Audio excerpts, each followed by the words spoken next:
খেয়াল করলে দেখবে তোমাকে অবহেলা করে ছেড়ে চলে যাওয়া মানুষটা কিন্তু আসলে ভালো নেই, অথচ তোমার সাথে চাইলে মানুষটা দিব্যি ভালো থাকতে পারত। কেউ যখন কাউকে ছেড়ে চলে যায় তখন মানুষটা আসলে বুঝতে পারে না সে কি পেয়ে কি হারিয়ে ফেলল। সময় পেরিয়ে যায়, মাস যায়, বছরও চলে যায়, তারপর একদিন হঠাৎ করেই মনে হয় মানুষটাকে ছেড়ে আসা মোটেও ঠিক হয়নি, কিন্তু তখন আর কিছুই করার থাকে না। ছেড়ে আসার পর কিংবা হারিয়ে ফেলার পর মানুষ বুঝতে পারে সে আকাশের চাঁদ খুঁজতে গিয়ে পুরো আকাশটাই হারিয়ে ফেলেছে। মানুষ যেমন দাঁত থাকতে দাঁতের মর্ম বোঝে না, তেমনি পাশের মানুষটার মর্ম হারিয়ে ফেলার আগে বুঝতে পারে না। আমরা ভালোবাসতে ভুল না করলেও সঠিক মানুষটাকে চিনতে বড্ড ভুল করি।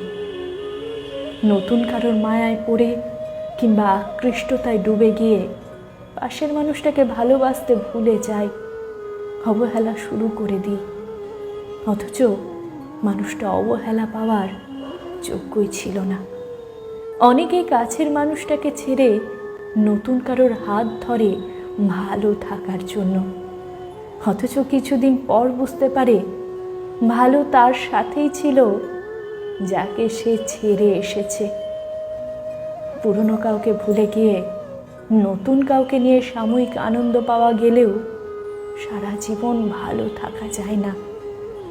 প্রিয় মানুষটাকে অবহেলা কিংবা ইগনোর করে তুমি ভালো থাকতে পারবে না, ভালো থাকা যায় না।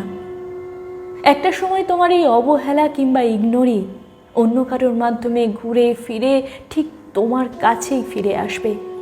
এটাই প্রকৃতির নিয়ম। তোমাকে ঠকিয়ে যে চলে গিয়েছে সেও কিন্তু ঠকেছে কিংবা ঠকবে, হয়তো অন্য কোনোভাবে কিংবা অন্য কারোর কাছে, তবে ঠকবে এটা নিশ্চিত। তুমি কাউকে ঠকালেও একদিন ঠকে যাবে, তোমাকে কেউ ঠকালে সেও একদিন ঠকবে, এটাই নিয়তি। তাই প্রিয় মানুষটা যেমনই হোক তাকে আপন করতে শেখো। তুমি চাইলেই মানুষটাকে একদিন তোমার মতো করে বানিয়ে নিতে পারবে, কিন্তু যদি ছেড়ে চলে যাও তাহলে শুধু একের পর এক মানুষ বদলাতে পারবে, কিন্তু কাউকে মনের মতো বানাতে পারবে না, কখনো না। কলমে ইমরান হোসেন নীরব, আর আমি পাঠে শর্মিষ্ঠা প্রামাণিক।